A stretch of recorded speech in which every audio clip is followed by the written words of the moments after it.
الحمد لله رب العالمين. إن الحمد لله نحمده ونستعينه ونستغفره ونتوب إليه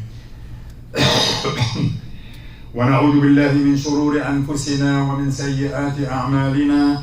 من يهده الله فلا مضل له ومن يضلل فلا هادي له، وأشهد أن لا إله إلا الله وحده لا شريك له، له الملك وله الحمد وهو على كل شيء قدير، غافر الذنب وقابل التوب شديد العقاب ذي الطول، لا إله إلا هو إليه المصير. وأشهد أن محمدا عبده ورسوله أرسله بشيرا ونذيرا وداعيا إلى الله بإذنه وسراجا منيرا، ففتح به أعينا عميا وآذانا صما وقلوبا غلفا، فصلوات ربي وسلامه عليه وعلى آله وأصحابه الطيبين الطاهرين ومن تبعهم بإحسان إلى يوم الدين. يا أيها الذين آمنوا اتقوا الله حق تقاته ولا تموتن إلا وأنتم مسلمون. يا أيها الناس اتقوا ربكم الذي خلقكم من نفس واحدة وخلق منها زوجها وبث منهما رجالا كثيرا ونساء، واتقوا الله الذي تساءلون به والأرحام إن الله كان عليكم رقيبا. يا أيها الذين آمنوا اتقوا الله وقولوا قولا سديدا يصلح لكم أعمالكم ويغفر لكم ذنوبكم، ومن يطع الله ورسوله فقد فاز فوزا عظيما. أما بعد، عباد الله، يقول عز من قائل: يا أيها الذين آمنوا لا يحل لكم أن ترثوا النساء كرها ولا تعضلوهن لتذهبوا ببعض ما آتيتموهن إلا أن يأتين بفاحشة مبينة وعاشروهن بالمعروف فإن كرهتموهن فعسى أن تكرهوا شيئا ويجعل الله فيه خيرا كثيرا. وإن أردتم استبدال قوم أو زوج مكان زوج وآتيتم إحداهن قنطارا فلا تأخذوا منه شيئا أتأخذونه بهتانا وإثما مبينا، وكيف تأخذونه وقد أفضى بعضكم إلى بعض وأخذنا منكم ميثاقا غليظا. My brothers and sisters, will continue in the subject of marriage, and after that or within that we'll talk about the divorce and all those real problems that are many people having problem with this because of the misunderstanding of the deen, or they think it's something easy and not following what Allah have ordered. Last time we did talk about that's the sunnah, and that's marriage is blessed by Allah subhanahu wa ta'ala. Even those verses that we recite now, it tells you that Allah have created you from man and female, and He made from them, from the man and female, spread the young and the children and the growth on the earth. All that from Allah subhanahu wa ta'ala, so that they will worship Him and say La ilaha illallah. Rasulullah sallallahu, now it comes to the choice. There's a hadith about the choice of the wife. Rasulullah sallallahu alayhi wasallam, because that's important. Not just somebody goes with his desire and this. You should go with the guidance of Rasulullah sallallahu alayhi wasallam.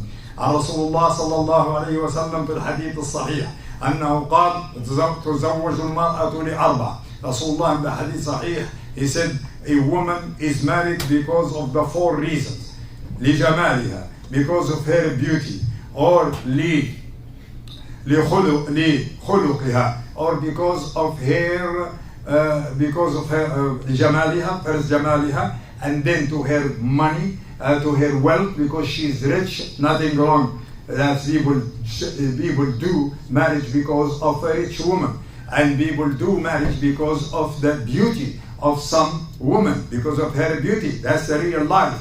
وإما أو لنسبها, or her lineage, means her descents from a good family, great family, some good respected family. People do that too. And أو لدينها, or because of her religion, or because she is righteous, she is pious. And then Rasulullah sallallahu alaihi wasallam, those are the four. Anywhere you go, that's what they are, four of them. And then Rasulullah said, then he guides and advises, فَأَبْصِرْ بِذَاتِ الدِّينِ تَرِبَتْ يَدَاكَ. And then go for the one who has deen, the one, the righteous, that the one she is virtuous and righteous and pious. That is the woman you should marry. تَرِبَتْ يَدَاكَ. You will be blessed. When this is the real truth. People don't do that, but that is what it is really, because it's the righteous woman. That's the woman who fears Allah. She will do her duties. She respects her husband, and not this 50-50 business. And you do this, I do this. I cook, you do the dishes, and all that. Hell, that's different. But some demand that, and they think it's part of the marriage or something. And then they come with this excuse: I'm not a maid. I'm your wife. I'm not a maid. Who said you're a maid? That's people misunderstood, and they just have no common sense or logic, and they just bring anything from outside, from what they see in this rubbish TV and those episodes and all this. So this is the advice of Rasulullah sallallahu alayhi wa sallam. And then another hadith of Rasulullah sallallahu alayhi wa sallam, أنه قال الدنيا متاع. This is hadith in Sahih Muslim. Abdul Abbas, he said الدنيا متاع وخير متاعها المرأة الصالحة. This dunya is a short and quick enjoyment. That's what the dunya is, short. Everybody's gonna pass and go away. And then, but the best of this enjoyment is a righteous, biased woman. That's the best of this enjoyment. Is it's quick enjoyment. This life is quick enjoyment. You live so long and then you get gone. So it's really a quick enjoyment. And the best of this enjoyment is to have a righteous and biased wife. This is very important. So those are the advice of Rasulullah sallallahu alaihi wasallam, who you should choose for your wife, or the wife for your kids, or even the husband. When you, a wife, when she married a husband who is righteous, she is not worried about adultery and this, because he fears Allah. He is not that. That is very important. And you see most of the divorces, and especially in this country, and that is because a man has another woman and he goes with other ladies and looks at other ladies and so forth, and that leads to the breaking the marriage and the family and the divorce. All that, why? Because he has no fear of Allah subhanahu wa ta'ala. He is not righteous. He is not. So when you have a righteous wife and a wife has a righteous husband, everything is secure, because everybody is watching what Allah is watching them. They know Allah is watching them, and they know they are accountable and before Allah subhanahu wa ta'ala. So you don't have to worry. The wife has no to worry about her husband, and the husband not to worry about his wife. So that is the guidance. You marry somebody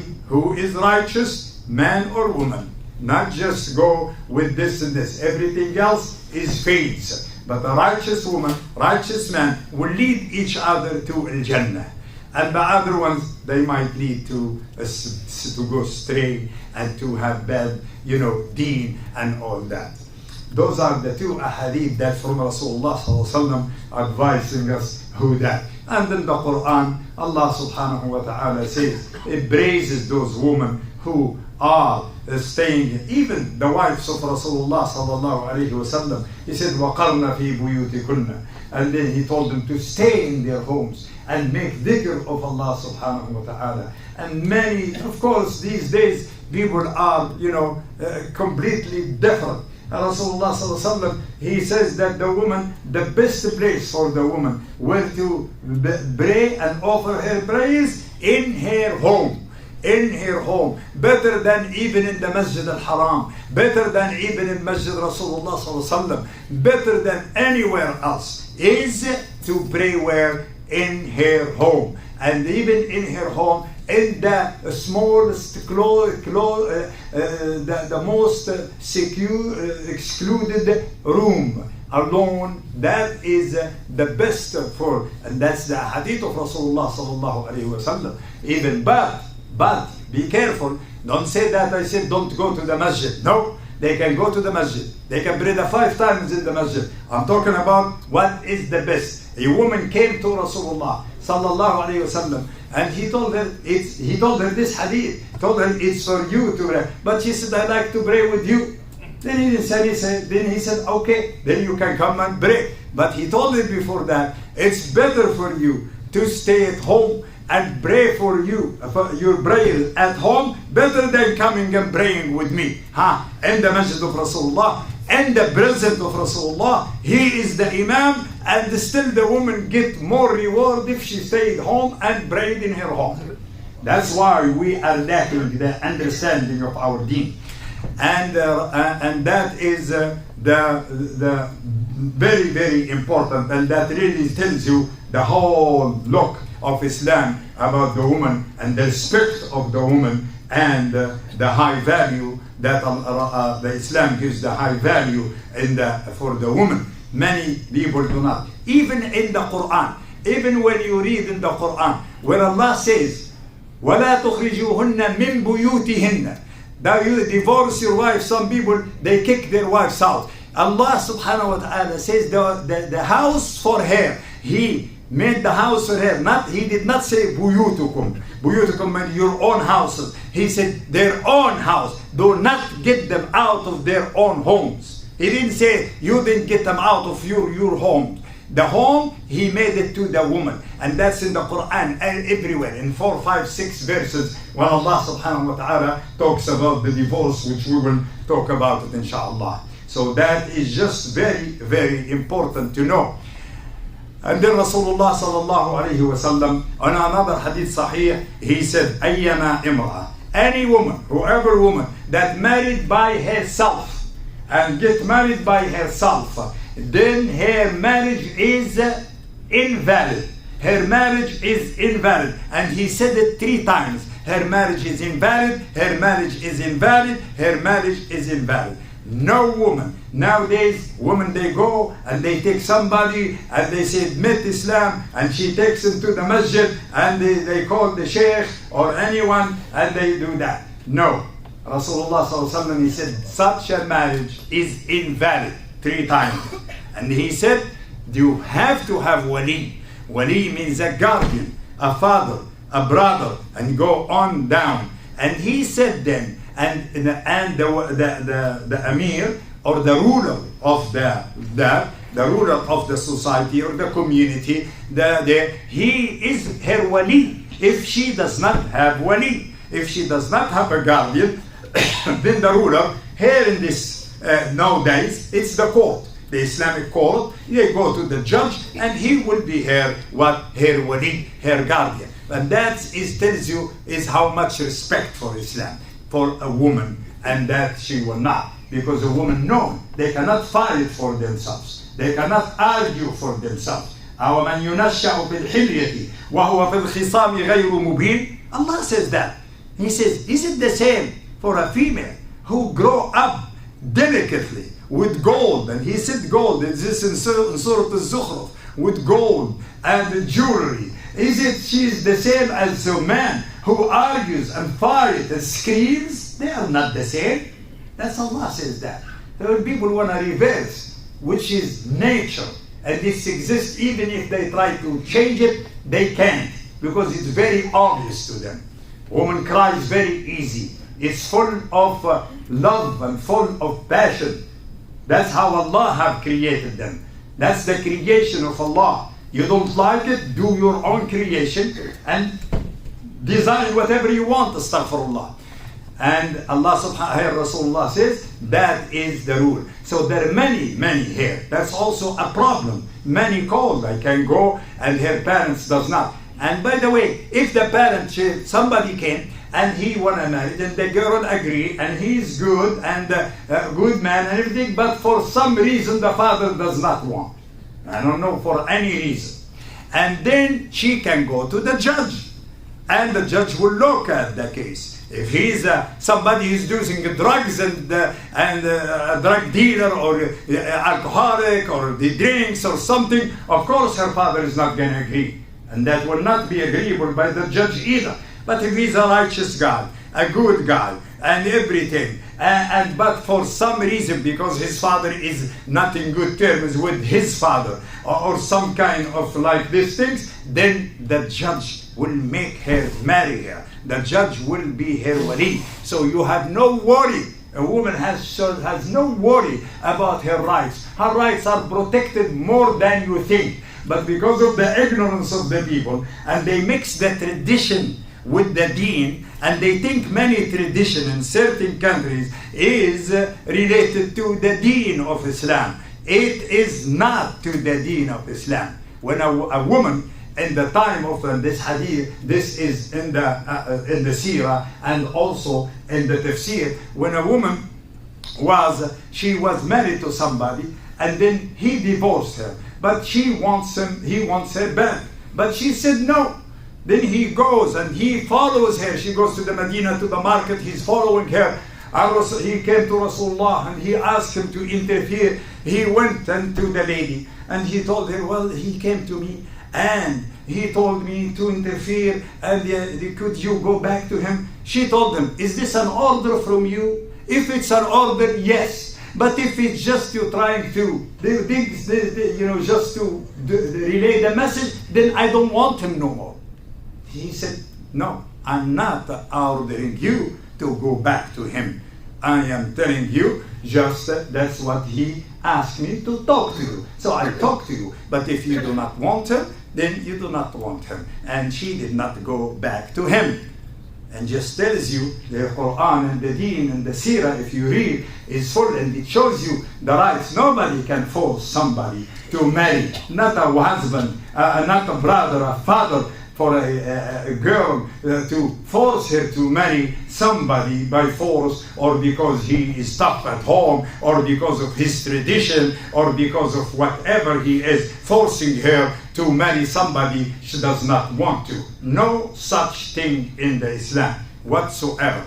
Rasulullah sallallahu alayhi wa sallam, and Rasulullah here, he is showing us this, and in another hadith about the treatment of the woman and how to be good to your wives. He said, خيركم لأهلي وأنا خيركم لأهلي. Short hadith, beautiful hadith, hadith sahih. He said, the best among you, you know who? Not the one. He didn't say people were looking. They think the one who prays the most, or the one who is hafiz, or the one who makes jihad. No. He said, the best among you, you know who? It's the one who is the best to his wife. And I am the best to my wives. That's Rasulullah. And he is the best of his wives. When you look and read and the seerah of Rasulullah, each wife is telling you what he does at home and how he treats them, and you will see the difference, and you will see the beauty of the life of Rasulullah sallallahu alaihi wasallam and his way of treating. That's the way of Islam, and that's the way how everybody should be treating his wife. This is very important. Allah subhanahu wa ta'ala says in Surah An-Nisa, and by the way, to see the importance of the woman, they have one surah by that, and they have a whole surah in Surah Madani, very long surah, we call it Surah An-Nisa, surah number 4, surah of woman. There is no surah of man, not all. And here Allah subhanahu wa ta'ala in this surah, he said, يَا أَيُّهَا الَّذِينَ آمَنُوا لَا يَحِلُّ لَكُمْ أَن تَرِثُوا النِّسَاءَ لِكَرْهَا. Allah subhanahu wa ta'ala says, you believers, you fear Allah subhanahu wa ta'ala, you have no rights to inherit woman by force. Because sometimes people do force their woman to inherit them, or to write them something from their whatever they have, or something like that. وَلَا تَعْضُلُوهُنَّ, and do not distress them and mistreat them, so that you will take some of what is their belongs. Because sometimes you have a rich woman, she has no right, she don't have a right in her money whatsoever, even she has $1 billion. But some people will force their wives by mistreating them, by stressing them, by mistreating them. They will make them pay them. Or some people will do the mahar, the money that you give to the bride in the beginning, and they put it in installment, or they put it whenever you can, which is, inshallah, we'll talk about that too. And but that's okay, and that is legal, and that's no problem with that in the Sharia. But some people, well, he has to pay it later, and then he starts mistreating his wife, and then she will tell him, okay, I waive you from that money that I need from you. Allah says here, do not do that. Do not force them and to do such things, to inherit them, or to make them pay you some of their wealth or whatever they have. No, whatsoever. وإن أتيتم إحداهن وإن أردتم وإن كرهتموهن, and if you hate them.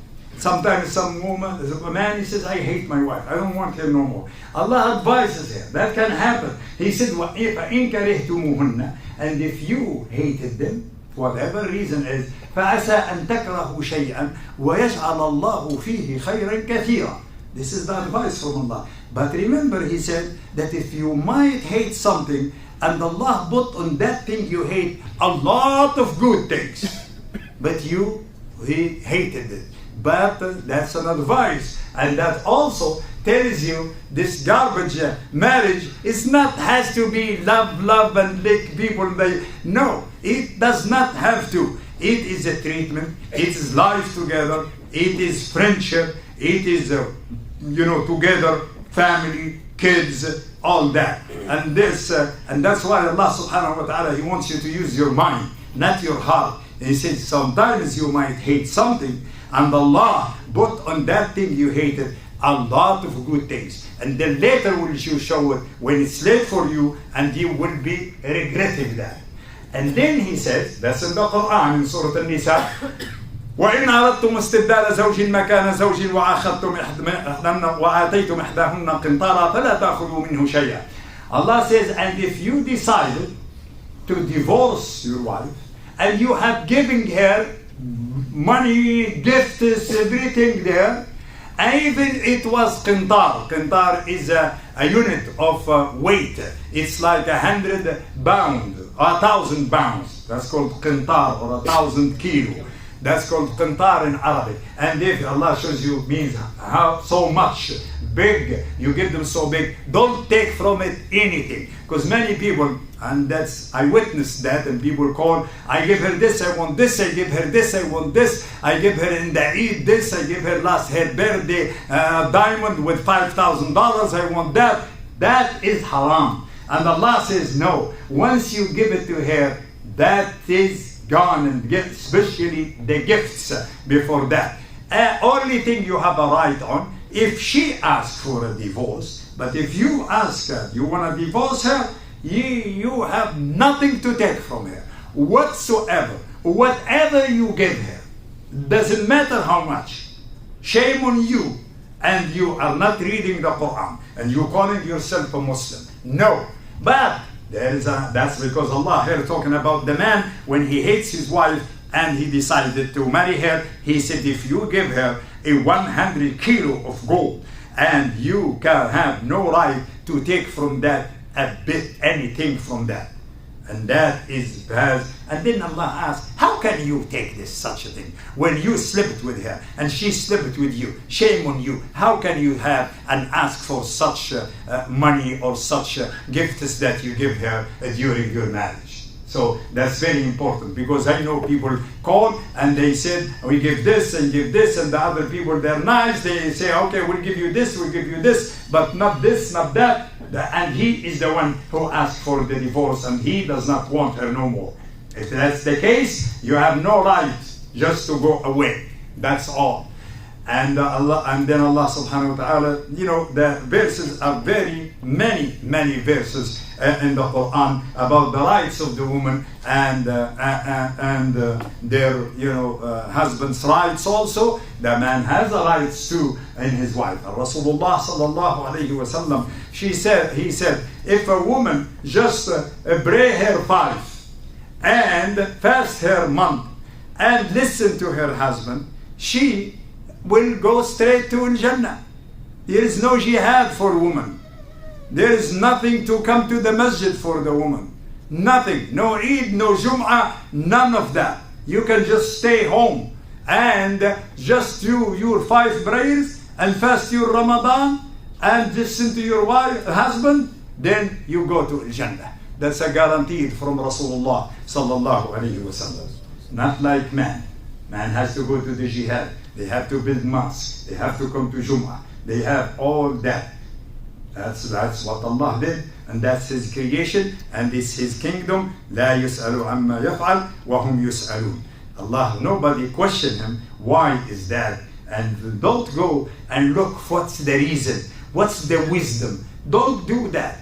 You can do. I'm not saying it's haram, but but it's better to submit, because that's from Allah. And that is Allah subhanahu wa ta'ala says in Surah Al-Ahzab, وَمَا كَانَ لِمُؤْمِنٍ وَلَا مُؤْمِنَةٍ إِذَا قَضَى اللَّهُ وَرَسُولُهُ أَمْرًا أَن يَكُونَ لَهُمُ الْخِيرَةُ فِي أَمْرِهِمْ وَمَنْ يَعْصِ اللَّهَ وَرَسُولَهُ فَقَدْ ضَلَّ ضَلَالًا مُبِينًا. There is no male or female, a real male-female believer, that when Allah orders something, they have no say and no justification or try to find out, like many people now. They're really going crazy because I asked him, well, the salah, this doctor said that the salah, when you do the sujood, all the blood comes to your brain, goes down to your brain, and people start doing sujood, even the kuffar, they want to do like sujood, the position of sujood because of that. What kind of worshipping is that? That's not worshipping. You're doing a gym or what? This is the worship, is because Allah says that when you put down don't think about that. Think that you are being humiliated and being down to Allah subhanahu wa ta'ala, and He's above you and above everything He created. And that's worshiping. That's how you get reward. You're not getting a reward because fasting is good for you, and it has been proven that when you fast a whole month, then such cancer will come to such people, and so on. All this nonsense. They just want to deviate and make the Islam has no spirit in it. The spirit in the Islam is the worshipping, the being humiliated before Allah, the Creator, who created you. He said, do this. Allah subhanahu wa ta'ala, if that's the case, He would have told us all that. But people are just making no sense of all this. We ask Allah subhanahu wa ta'ala to make us, understand our deen exactly, and to follow Allah subhanahu wa ta'ala, and to follow the sunnah of Rasulullah sallallahu alayhi wa sallam. Then it becomes the issue of talaq. The issue of talaq is really a long one, but we'll take another Jum'ah or two for that. But we start from this, because this is, many people call me. Some man sits down and he says to his wife, you are divorced, you're divorced, you're divorced, 3 times. And then they come crying, and he comes and he wants his wife back. Number one, this is the real scholars. 3 times it means nothing. It's even you said it 100 times, you're just playing with the rules of Allah, because Allah subhanahu wa ta'ala says after 3 divorces, then your wife cannot come back to her husband only after she marries somebody else. But the 3, it does not mean you sit down and say, you're divorced, you're divorced, you're divorced. Therefore, that's it. It's haram for you forever. That is not. Even if you said it 10 times, it counts only 1. And that is that there is a hadith and there is evidence, and even by the common sense. When you say to your wife the first time, you're divorced, okay? And then you said the second and you said you are divorced. Who are you divorcing? The first time she is not your wife anymore. Who are you divorcing the second one? She's not your wife. You said you are divorced, okay? She's not yours no more. She's not your wife anymore. Then you're telling her, you're divorced. She's not your wife. The second time you said it. To say the second time, you have to return her back. And she has to come back as your wife. Then you can do the second one.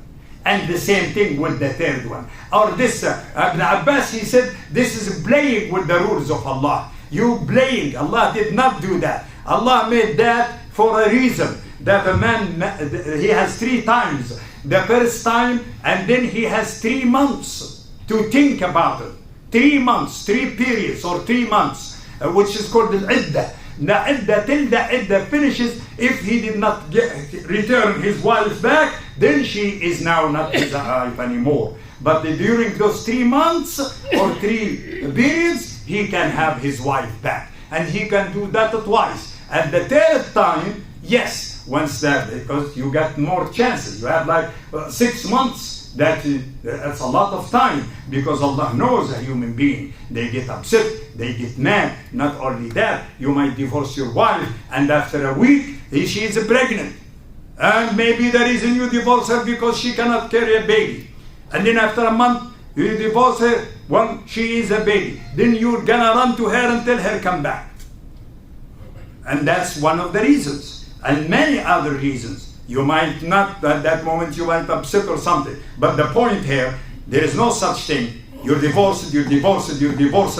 Therefore, it's 3 times. And then they go and cry. And what we do, this madhab says this madhab says this. The real thing is, this divorce, it counts only 1 time. Only 1 time. والله أعلم. أقول قولي هذا وأستغفر الله لي ولكم ولسائر المسلمين فاستغفروه إنه هو الغفور الرحيم.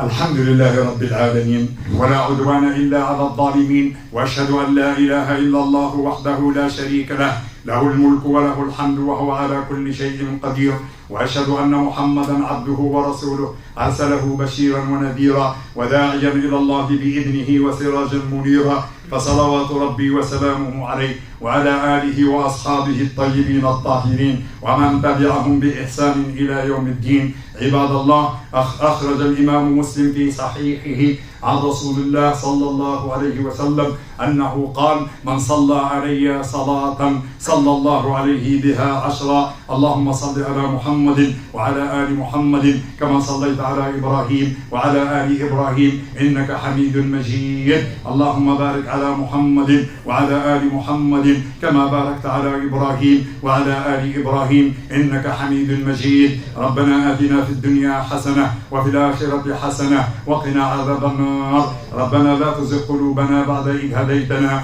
وهب لنا من لدنك رحمة إنك أنت الوهاب. اللهم ربنا لا تدع لنا في يومنا هذا ذنبا إلا غفرته ولا هما إلا فرجته ولا كربا إلا نفسته ولا ميتا إلا رحمته ولا دينا إلا قضيته ولا مريضا إلا شفيته ولا عسرا إلا يسرته برحمتك يا أرحم الراحمين. اللهم وأعز الإسلام والمسلمين. اللهم أعز الإسلام والمسلمين وأذل الشرك والمشركين ودمر أعداءك يا أعداء الدين إنك على ذلك قدير وبالإجابة جدير. وصلى الله على نبينا محمد وآله وصحبه وسلم تسليما كثيرا. One note, and that Eid was Wednesday, Thursday, Friday, which is today, and tomorrow. Those 3 days, plus the day of Eid. So we have till tomorrow sunset. You still can slaughter. If it was busy or you couldn't go, you can go even tomorrow. There are 3 days to slaughter. That is for sure. Nobody said other than that. There is hadith. Another thing, on those 4 days, no fasting. It doesn't matter if it's a Monday or a Thursday or your sunnah or not. It is no fasting in those 3-4 days, the Eid, and 3 days after. As far as the takbir goes, takbir will continue till the Asr of the Saturday Asr. That's the last day of Ayyam al-Tashriq. After the Asr of that, because that is when the Hajj completely finishes. At Asr tomorrow, people whoever stays 3 days in Mina, some people stay 2 days, then today they left, and they left to the airport and they left home. Some other people who want to do the 3 days, tomorrow at Asr time, they pray Asr at Mina and they leave. And that's why we do takbir till the Asr of tomorrow, inshallah. Wa aqim as-salah.